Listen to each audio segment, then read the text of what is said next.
Welcome, fellow adventurers. We are coming to you today from the Spacious Skies Shenandoah Valley RV Park near Luray, Virginia. Come along with us as we check out this beautiful property. You have lots of different lodging options here at Spacious Skies, even if you are not an RVer. There are 3 RV 30 amp sewer and water sites, and then the rest of the RV sites are all 50 amp and still have those full hookups with sewer and water. There are 2 cabins available on site in case you do not have a tent or a camper, and they do have multiple tent sites that include 20 amp electric. Some of the sites are pull-through sites and some are back-end for the RVs. And if you want something a little unique, there are 4 yurts available.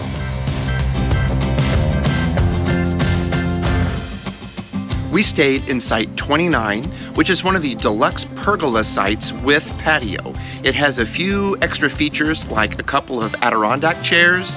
It has a paved patio. There's a picnic table and 4 chairs already set and ready to go. Made it really nice whenever we arrived.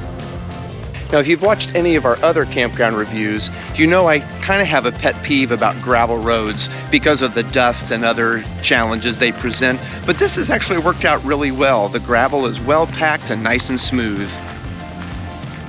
Here's an example of one of the interior pull-through sites. This is Site 43.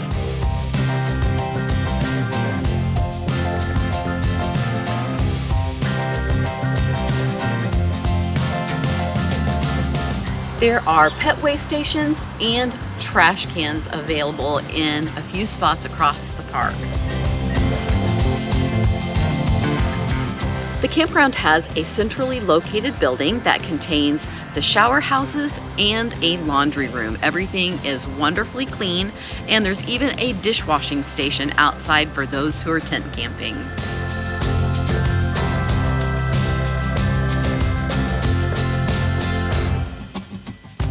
Here we are at Site 68, one of the pergola overlook sites.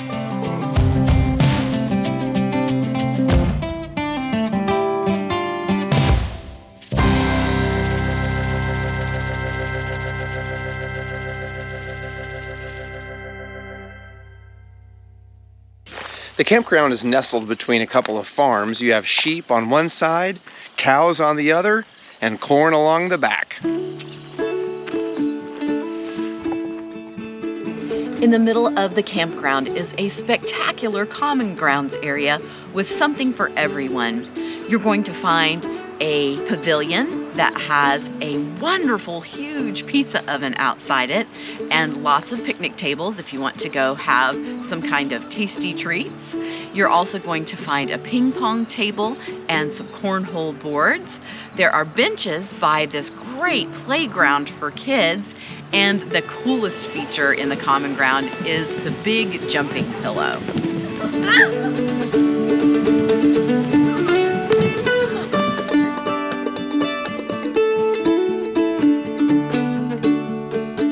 There's a nicely shaded fenced dog exercise area if you want to bring your dog and let them run around off leash.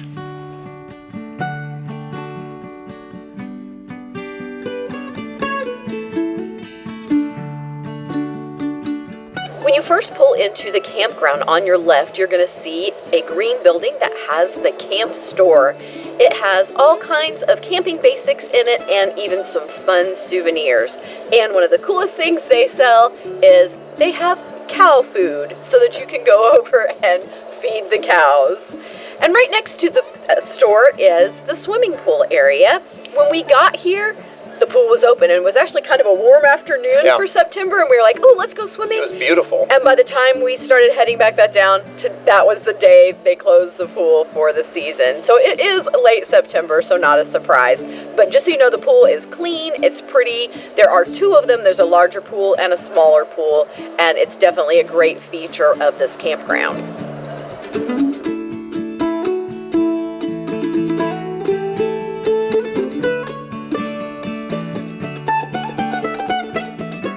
Tents and yurts have their own spot, sort of secluded in the corner of the campground. It's across from the camp store quick access to the dog park. They have their own bath and shower house. There are sites available that have pergolas and chairs, and of course they have the standard fire rings available as well. Because this is kind of a luxury RV park, they do have Wi-Fi included in your campsite, and it is okay. I mean, again, you got to remember we're in a rural area. It's always hard at campgrounds to have fabulous Wi-Fi. You can check your email, kind of, sort of. It really was a little bit tough, but they are working on getting upgraded Wi-Fi available for the pergola sites that like we're in. So I know that if we came back and had this in the future, that we would have that nice upgraded Wi-Fi available to us. As far as cell phones go, I have Verizon, and my Verizon signal in Virginia in general has been really, really low. I haven't been able to do too much on my phone other than check my messages. Eric has AT&T on his, and he has had at least 3 bars, and I've actually been able to tether off of his on my computer to be able to get some things done. So AT&T has been strong. There is reception for over-the-air antenna TV. We do get a few channels, and depending on the time of day with antenna stuff, sometimes it's really good, sometimes it's a little pixelated, but we have been able to have over-the-air TV here. So let's talk about some things that we really liked, and maybe some things that weren't perfect. I mean, every campground, even the very best one, might have something that you would do differently. Yeah. So let's start with those things. What's anything that might not have been an A+ for you? Well, the common area is spectacular, so don't get me wrong on that. But the access to it, I always felt a little bit weird because there's not like a specified path to get to it. You do have to cut in between people's campgrounds, and I'm one of those people, I always try to be really conscious of not walking across somebody else's campsite. So I wish there was a dedicated path to the awesome common area. Yeah, that makes sense. And for me, the only thing that sticks out is to get up to the main camping area where the RVs park. It is paved, the road, and that really makes it nice for traction and whatnot as you're climbing the hill. But the road is fairly narrow, making it very difficult to have one big rig pass another. Yeah, it's sort of a one-way deal. Yeah. And it caught us a little off guard whenever we came in. We were trying to go up, pulling our big fifth wheel while somebody else was trying to come down. And for just a moment, it was a uh-oh moment. Yeah, and they backed up, and it worked. But just be aware of that, so... How about great stuff? Because there's a big list of great stuff. For me, I'll just start by saying access, because we're here to explore the area, to enjoy Shenandoah National Park. We obviously fell in love with the town of Luray and many of the historical areas around. So for me, my first big plus would be access. Yeah.